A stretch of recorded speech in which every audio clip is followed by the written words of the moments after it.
case of Matthew Perry, the chilling details and the story behind the death of the Friends star.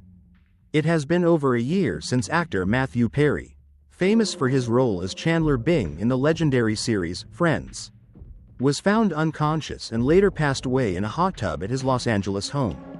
However, new and notable details about the final moments of this star are gradually being revealed in a new documentary. Big questions are being raised. What truly happened to his body at the time of death? Who took advantage of his battle against addiction? And is someone profiting from Perry's struggles? In the newly released documentary on the Peacock platform, it is revealed that Perry himself predicted his own death in his 2022 memoir, Friends, Lovers, and the Big Terrible Thing. The book opens with a haunting statement: "Hi, my name is Matthew, but my friends call me Matty, and I should be dead." Less than a year later, that prophecy came true, but was Perry's death inevitable? Or did someone hasten his downfall?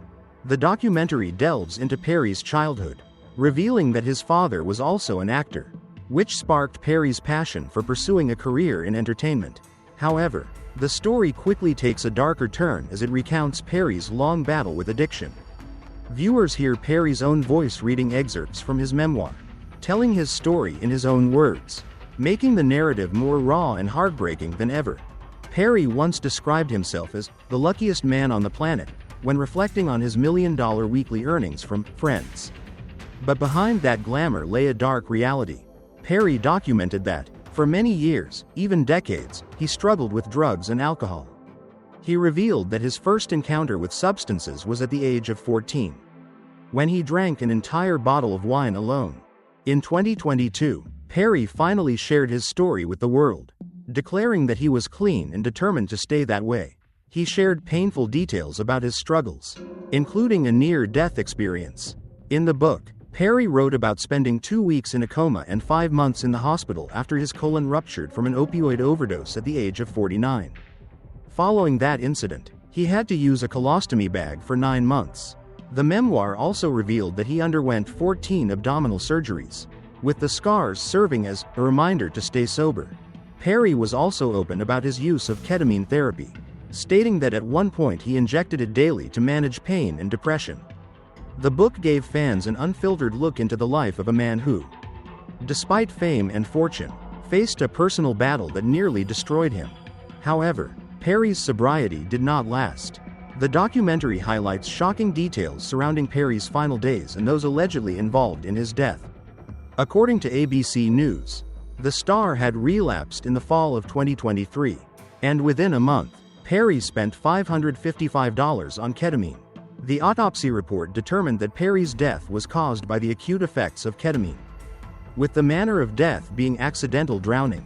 5 individuals have been arrested in connection with the case, including 2 doctors, Perry's live-in personal assistant, and a drug dealer known as the Ketamine Queen.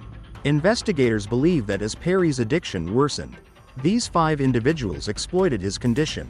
One of the defendants, Placentia, texted in September 2023, "I wonder how much money this will make." According to ABC News, Perry allegedly paid doctors $2 for a vial of ketamine worth $12 before his death in October. The investigation uncovered a vast underground criminal network responsible for distributing large quantities of ketamine to Perry and others. Perry's live-in assistant, Kenneth Iwem Massa, pleaded guilty to 1 count of conspiracy to distribute ketamine resulting in death. Meanwhile, Dr. Salvador Placentia and Hassine Sonia, dubbed the Ketamine Queen, have pleaded not guilty. They used private clinics as fronts, where doctors illegally prescribed ketamine, turning these medical facilities into disguised drug distribution centers. Sonia faces charges including conspiracy to distribute ketamine, maintaining a drug-involved premises, possession with intent to distribute methamphetamine, possession with intent to distribute ketamine, and 5 counts of distributing ketamine.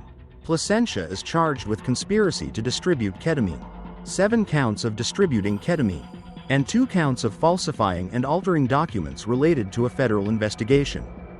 In this network, doctors played a pivotal role.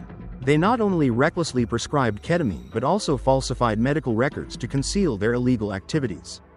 One of the arrested doctors, Salvador Placentia, faces multiple charges, including conspiracy to distributing ketamine, and falsifying documents related to the federal investigation.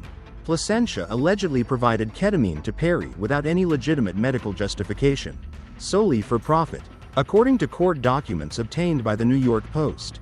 On the morning of Perry's death, he reportedly asked his longtime assistant to administer his first ketamine injection around 8:30 a.m., a second dose 4 hours later, and a third dose 40 minutes after that.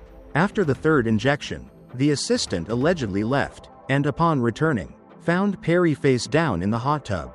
To better understand the dangers of ketamine abuse and addiction, drug addiction expert Joe Schrank shared, "Opioids are dangerously addictive because they create physical dependence.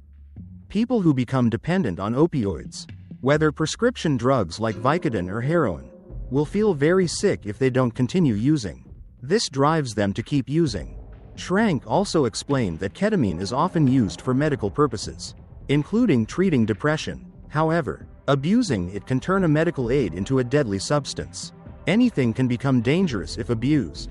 Therapeutic doses under a doctor's supervision can be very helpful, but overdosing can have severe consequences. Attorney Robert DeGroot analyzed the legal aspects of the case. He stated, "This case is a linear conspiracy, starting from one person and ending with the consumer. In this case, Matthew Perry, the defendants exploited Perry's addiction for profit, and they left behind many traces, such as emails, calls, and recordings. This evidence will be used to prove their guilt." DeGroot also emphasized that Perry's assistant, who administered the ketamine on the day of his death, could be considered a co-conspirator in the case. In the federal system, when people act in a conspiracy, they can be held jointly responsible for the actions of others in that conspiracy. The death of Matthew Perry is not only a personal tragedy but also a stark warning about the dangers of addiction and the legal ramifications of drug abuse. This case will continue to be closely watched as the defendants head to trial in March 2025. For those struggling with addiction, Perry's story is a reminder of the importance of seeking help and support from the community. Matthew Perry's life, though filled with ups and downs, remains a testament to the relentless struggle of individuals facing psychological and physical challenges. It is hoped that from this tragedy, the world will gain a deeper understanding of addiction and how to support those battling it.